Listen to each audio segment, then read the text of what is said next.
All right, War 11. The season is almost over. We are going up against HC Magneto today. And if we can win this war, there is the smallest of small possibilities that we could still be top 3 if the stars align. So we are trying to win it. We haven't given up on the season yet. And starting out against the CGR, I have half suicides on. I only put the poison ones on, and that is for the fight following this. So this node is Rich Get Richer Fury, and whoever has more buffs is going to start building passive Furies. So my goal is to land a special intercept as soon as possible, which I'm going to do right here. I'm going to give myself the same amount of buffs as him, and then... Oh, no, I have more than him now. So I have the Furies on my side. And then he's going to go down here in a second, but being able to punish his special 1, I've noticed that if you do it too late, you get parried, and it's very similar to punishing Hitmonkey's special 1, but I practiced Hitmonkey's special 1 punish for a really, really long time until I got it down consistently, and it's almost like a preemptive dex, and you do that so that you have enough time to then run in before they get their guard back up. And I'm very, very comfortable with Hitmonkey's special 1 punish, and it's pretty much the same exact timing for CGRs.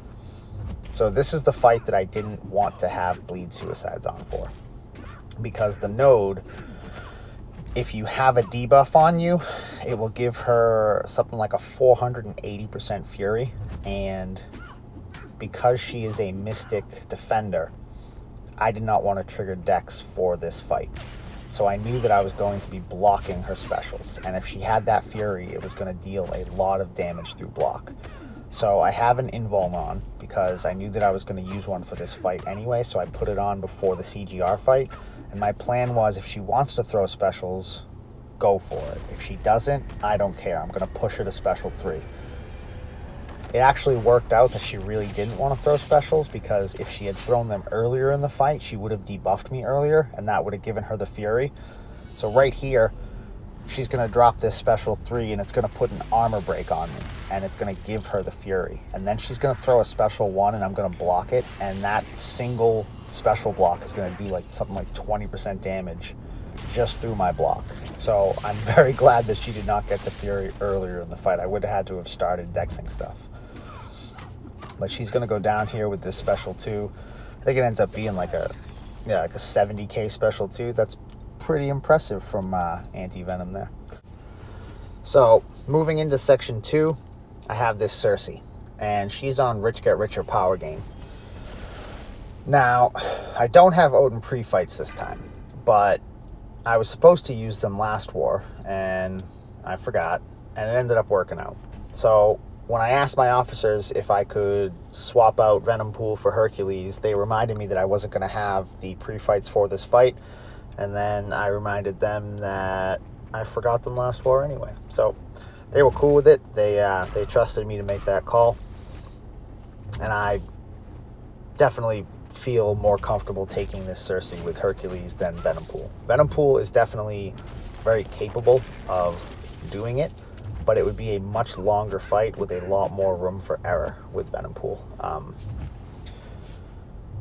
And that's actually going to come into play in this fight, because at one point I'm going to throw a special into her block, going for a special intercept, and she's going to punish me, but shortly after that she's going to hit me with a special 1. However, because I have feats of strength, I'm stun immune, so rather than getting stunned and 5-pieced, I just get up from it and launch a special, and it's all good.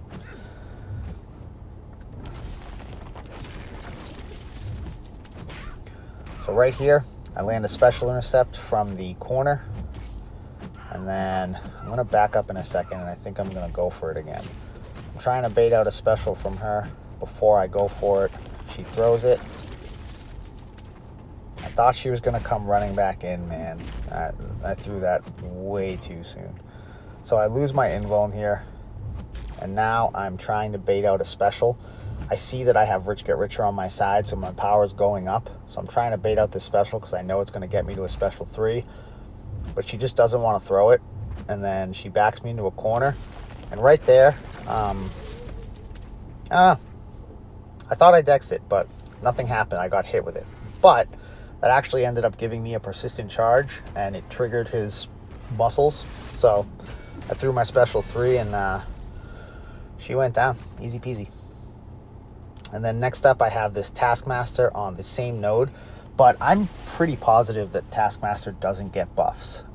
Or if he does, it's a Fury buff at most. So I knew that I would be able to win that battle with Herc. And so I'm just going to bully this guy. I think this ends up being like a 20-second fight or something like that. I'm going to knock him down. I'm going to get a feat of strength. And then I'm going to go for an intercept him a couple times, push him into his corner. He throws that special. And then from here on out, it's just going to be special intercept until he's dead. Back up, special intercept. And down he goes. So I put bleed suicides on after the Sorcerer fight. And then after this fight here, well, I still had the points. So I saved myself 3 points because I knew I was going to put them on. And then after this fight, I swapped them off again. I put Inequity back on. I put Resonate. And I'm going to be taking this Tigra on 48. So she can get a Vigilance buff from the node, and she can get an unblockable buff from her own abilities. So when those buffs expire, you have to worry about Falter. But Spidey can stop her from triggering her unblockable buff with a exhaustion from his heavy, and then a weakness from the Resonate Mastery will also prevent the unblockable from being triggered. So right off the bat, as the fight starts, I drop a heavy to get an exhaustion on her, so I don't have to worry about unblockable. And now from here, I drop my special 2.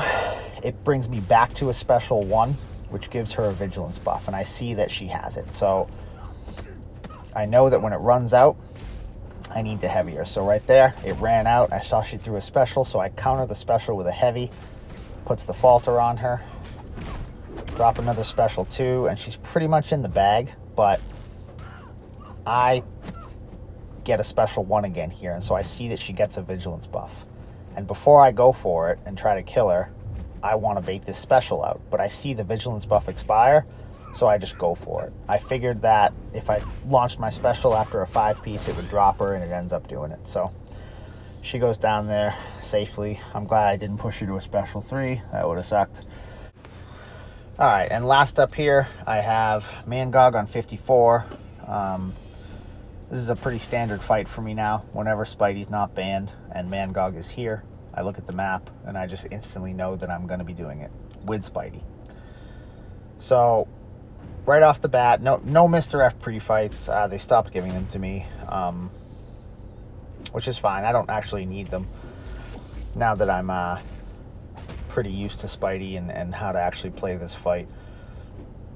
So right off the bat, I want to get 3 exhaustions along with my Wither. That pretty much keeps his power in the same spot, other than the power he gets from you hitting him. And then I drop a Wither, or I drop a special 2 there, and that's going to apply a Wither. So drop another heavy, get 4 exhaustions, 2 Withers. I think I'm reversing his power a little bit at this point, but maybe not because of Aspect of Evolution. But with the 5th Wither, I definitely am. So that heavy came out of nowhere. I was not expecting it. I thought that based on my spacing, the AI wouldn't trigger a heavy, but it did. The AI has been kind of wonky like that with random heavies lately, I've noticed. So I probably should have been ready for it, but I wasn't. And I'm going to drop my special 2 here, and he's going to go down. It was a minute fight. So we ended up losing this one. HC Magneto definitely came to play, and they were hungry for it. So congratulations to them. That was definitely a very solid showing. And I think that top 3 is definitely out of the question for us now. But I do believe we should still finish top 10. And yeah, that's all she wrote. So good luck on the season to HC Magneto. And thank you for watching.